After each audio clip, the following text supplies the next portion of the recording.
Japanese flags. You would have to have been there and actually have done it or done it.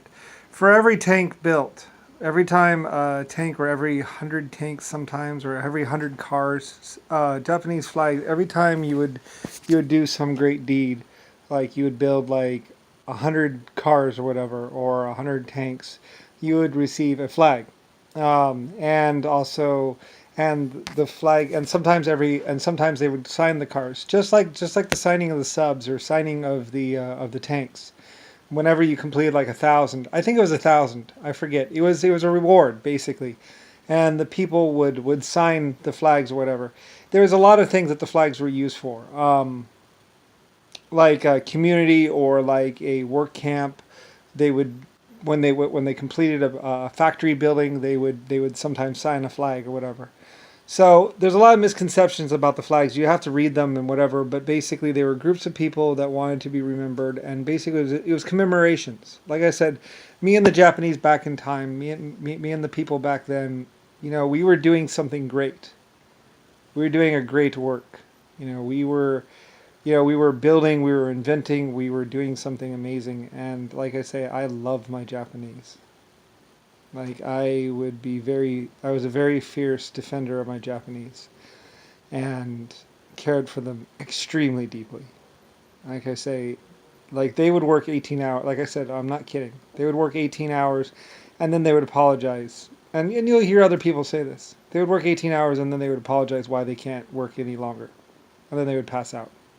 Or they would apologize for dying, from radiation poisoning. Um, like I say, they, I mean, if you knew the Japanese back then, their sacrifice went beyond human nature. They had a new level of.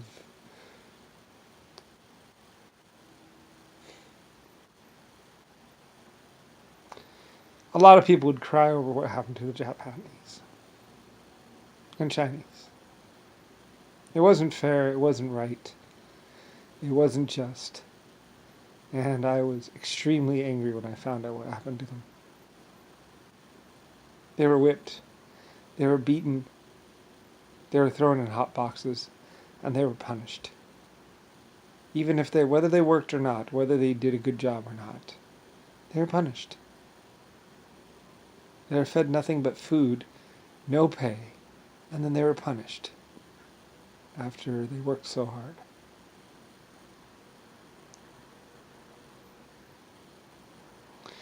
The Japanese have every right to be angry, and yet they weren't. It wasn't fair, it wasn't right.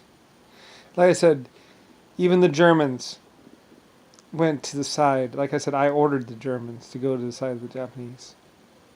I ordered the Americans to go to the side of the Japanese and defend them.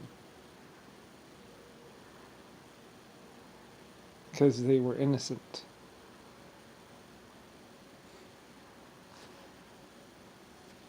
I knew that they were innocent.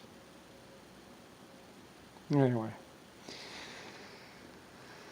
Like I say, Yankees or black people attacked those bases and killed the Germans that were guarding the Japanese. The Japanese hadn't done anything wrong. They were simply there working, learning. They were free to go. The Germans would tell them every day, you're free to go. You can go anytime you want. At least I think they would. The Germans, they were not liars. The Germans paved the way for everything that came after. And just like the Japanese, they worked very hard and were very intelligent and did the best they could to school and educate everybody in the planet. It was not them that did it. It was a bunch of people that wanted to just be rich or have drugs or have the easy life. They didn't want. It was a bunch of Yankees that didn't want to work for it. They got a gun in their hand and they saw it and they said, "This is the way we can succeed." And they started going around lying and killing a lot of people, claiming that they were doing something for the war or for the United States, but they weren't. They would say, "I feel bad that I was providing so many guns, so many bullets for the front lines." It's like, no, you didn't.